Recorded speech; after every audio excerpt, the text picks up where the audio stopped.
Sir, Ghaziabad वाले मामले को लेकर बहुत सारे लोग बयानबाजियाँ किए, सोशल मीडिया पे किए। अब जब पुलिस ने क्लियर कर दिया है कि वो दोनों पक्ष जो हैं वो एक ही कम्युनिटी के हैं, एक दूसरे को जानते थे। और जो लोग उसको प्रोपोगेट किए, तरह तरह की बातें की, उसमें आप भी एक तरह से आपने भी बयानबाजी की। अब आपका क्या कहना है? नहीं पुलिस के मेरा क्लियर। मेरा आज भी मेरा मौक़िफ़ ये है कि अब्दुस समद सैफ़ी साहब पर जुल्म हुआ है। अब्दुस समद सैफ़ी साहब को किडनैप करके उनको मारा और पीटा गया है।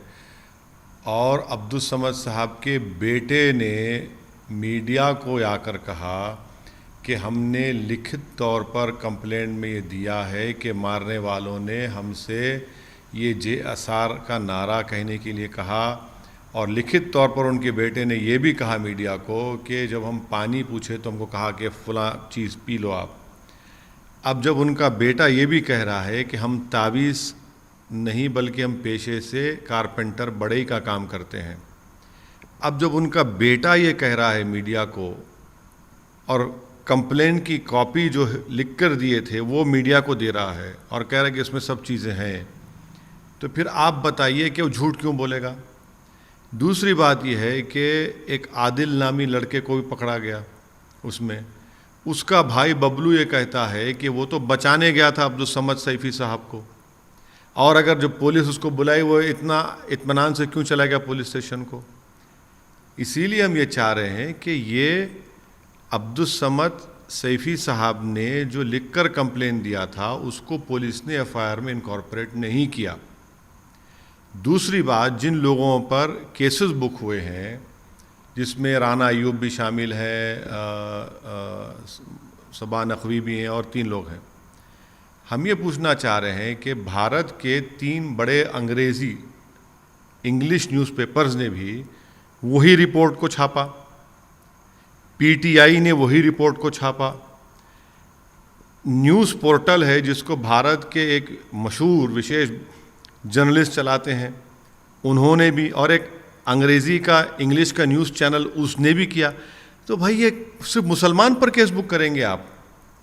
इन तमाम 3 इंग्लिश डेली जो न्यूज़ छापे वही न्यूज़ छापे, पीटीआई ने एक इंग्लिश का न्यूज़ चैनल जो बड़ा मशहूर है, इनके ऊपर केस नहीं बुक करेंगे। तीसरी बात यह है कि आसिफ के मर्डर के बाद हरियाणा में पंचायत होती है, तो जो शख्स खड़े होकर कहा कि हमको मुसलमानों का मर्डर करना है, बीजेपी उसको अपना प्रवक्ता बनाती है, स्पोक्स पर्सन बनाती है हरियाणा का। ये कौन सा इंसाफ है? नहीं, पुलिस ने तो अब क्लियर कर दिया है ना सर कि पुलिस वैसा पो, कुछ नहीं पो, जैसी बयानबाजी और पुलिस जैसी रिपोर्ट पुलिस थी वो को गलत थी। पुलिस को चाहिए कि समद सैफ़ी साहब के बेटे ने मीडिया के सामने ऑन रिकॉर्ड आकर ये बात कही है, और हम भी ये चाहेंगे कि उनके बेटे को लाएं सामने लाएं। आप भी पूछें उनके बेटे से कि ये बात ये आपने की नहीं की। मैं खुद देखा हूँ न्यूज़ में, उनके बेटे ने ये बात कही है। वो बुजुर्गवार जो हैं वो खुद पुलिस की तारीफ कर रहे हैं। वो कह रहे हैं पुलिस। वो भाई पुलिस को कंप्लेन दी है, मगर जब पुलिस ने ये कह दिया कि ताबीज़ वो जानते थे, उनका बेटा कह रहा है कि हम जानते ही नहीं हैं उनको। वो बुज़ुर्ग ये भी कह रहे हैं कि मैं तो जा रहा था, मुझे ऑटो में बिठाया गया। वो बुज़ुर्ग ये भी कह रहे हैं कि मुझे रिवॉल्वर लगाई गई। वो बुज़ुर्ग ये भी कह रहे हैं कि 3 घंटे तक मुझे मारा गया। वो बुज़ुर्ग की बात उनका बेटा भी ऑन रिकॉर्ड कह रहा है। उनका बेटा कह रहा है कि हमने लिखकर कंप्लेन दिया। तो अब बुज़ुर्ग के बेटे का यकीन करेंगे या किसका यकीन करेंगे? उस बेटे का यकीन करेंगे जिसके बाप को मारा गया, पीटा गया, जिसकी दाढ़ी काटा गया।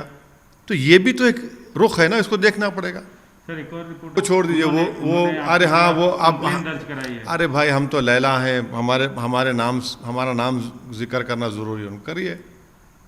हम एक ही पूछना चाह रहे हैं कि उनके बेटे ने जो बात कही है, उनका बेटा ये कह रहा है, फिर इसमें गलती क्या है उसमें? क्या किसी को इजाज़त दे देंगे आप?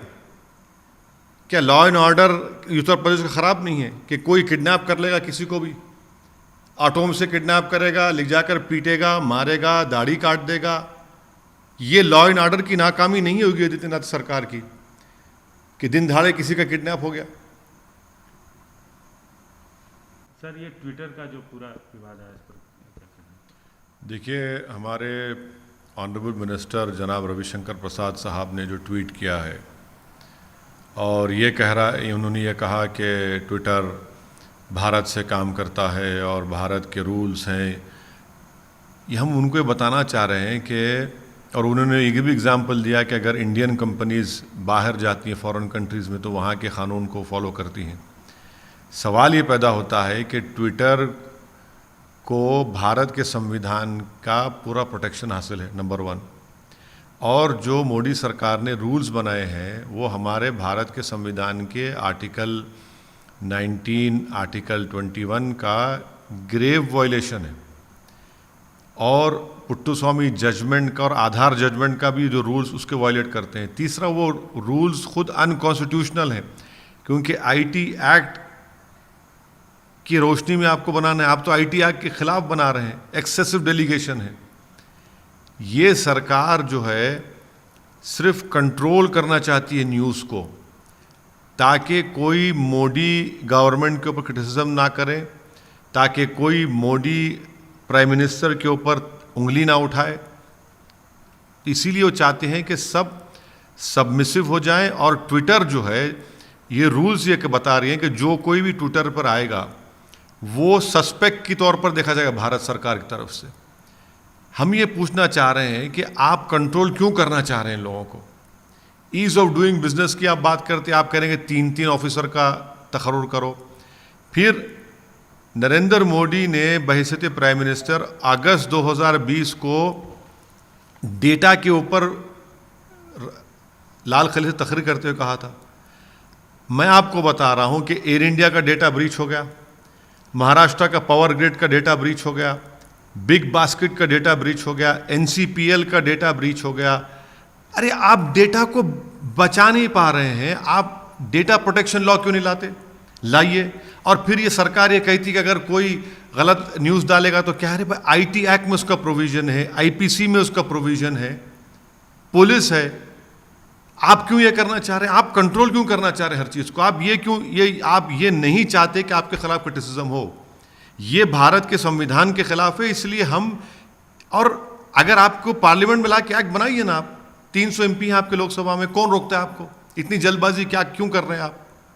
तो इसीलिए हम इस ट्विटर को, और ये बल्कि ये जो रूल्स बनाए गए हैं इसकी हम अपोज करते हैं क्योंकि ये गलत है, अनकॉन्स्टिट्यूशनल है। लेकिन सरकार का जो तर्क है वो भी तो अपनी जगह पे वाजिब है सर, क्यों रिस्पॉन्सिबल होना चाहिए जिस देश में कर रहा है उसकी रिस्पॉन्सिबिलिटी। बिल्कुल रिस्पॉन्स उसमें तकलीफ क्या है? नहीं, तकलीफ ये है कि ये भारत के संविधान के खिलाफ है।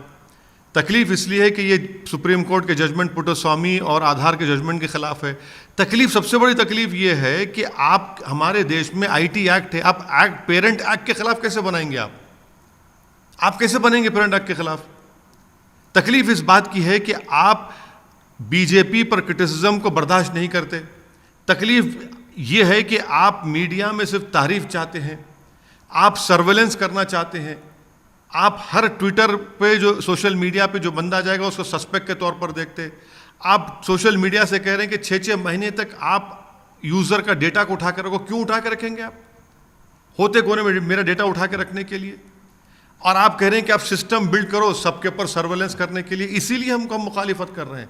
अगर आपको जैसा सरकार कह रही है तो आप डेटा प्रोटेक्शन लॉ लाइए ना, डेटा प्रोटेक्शन लॉ लाइए। और अभी भी आईटी एक्ट में वो तमाम चीज़ें हैं जिससे आप इन गलतियों को रोक सकते हैं जो सरकार बता रही है। आईपीसी का सेक्शन हमारे पास है, आप इस्तेमाल ही नहीं करना चाहते उसको। और जब टूल किट के केस में आपने तो दिल्ली पुलिस सेल को भिजा दिया, जो टेररिस्ट को रोकते हैं, आप उनको भिजा दिए ट्विटर के ऑफिस के ऊपर। क्या पैगाम दे रहे हैं? और G7 में जाकर आप फ्रीडम ऑफ एक्सप्रेशन का बड़ा दावे करते हैं, साइन करके आते हैं, और भारत में आप ये कर रहे हैं। Scenario has been changed. Now police has already cleared that both side were same community. Scenario has not changed at all. The victim, 72-year-old victim who was kidnapped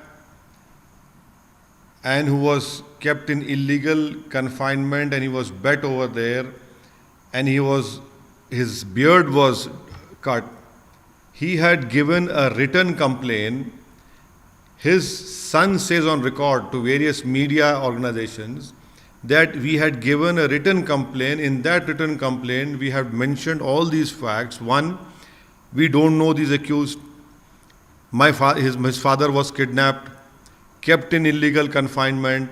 His beard was cut. He was forced to say certain slogans, JSR slogan. When he asked for water, those accused had told that, why don't you drink our urine? This statement has been made by Abdus Samad Saifi's son. And he also said that they are carpenters. They don't give taweez. Thirdly, one accused by the name of Adil is also arrested. His brother Bablu says that when the police, he went to rescue Abdus Samad Sahab. And when the police called him, he went casually to the police station. So he's also surprised that why was his brother made an accused. And the third point is that cases have been booked against Rana Ayyub and Sabah Naqvi. The same report was carried by India's 3 topmost national newspapers. It was carried by an English news channel, a very popular English news channel. It was carried by a very famous news web portal. PTI carried the same news. How is it that you only book 5 Muslims? I fail to understand. And the travesty of justice is that a Mahapanchayat was held after the killing of Asif in Haryana, and the person who stood up and said, we will kill Muslims, has been made the spokesperson of BJP of Haryana state. Where is BJP taking the nation? A person who in Mahapanchayat stands up and openly threatens has been made a part of the BJP spokesperson of Haryana.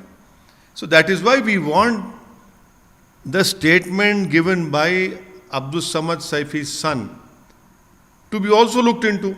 What is wrong in that? Then what about police? Because the police is saying His son is saying that we had given a written complaint. The police, while registering the FIR, did not incorporate the facts which we had mentioned in their complaint. His son is saying on the record. Sir, the Loni MLA has. Well, you see, it doesn't matter to me. They have to mention my name. They cannot live without taking my name. I wish them good luck. The statement and the tweet by the Honorable Minister, Mr. Ravi Shankar Prasad, he states that the Indian companies go to foreign countries and they abide by the foreign laws. Can he please enlighten all of us that has the US government made such rules to control Twitter? Twitter had blocked the Twitter handle of Donald Trump and called his tweets manipulated media. Here in the Modi government, by making those rules which are unconstitutional, it violates fundamental rights of our Constitution, Article 19, Article 21, Article 14. Thirdly, those rules violate Puttaswamy judgment and Aadhaar judgment. Fourthly, how can you make rules which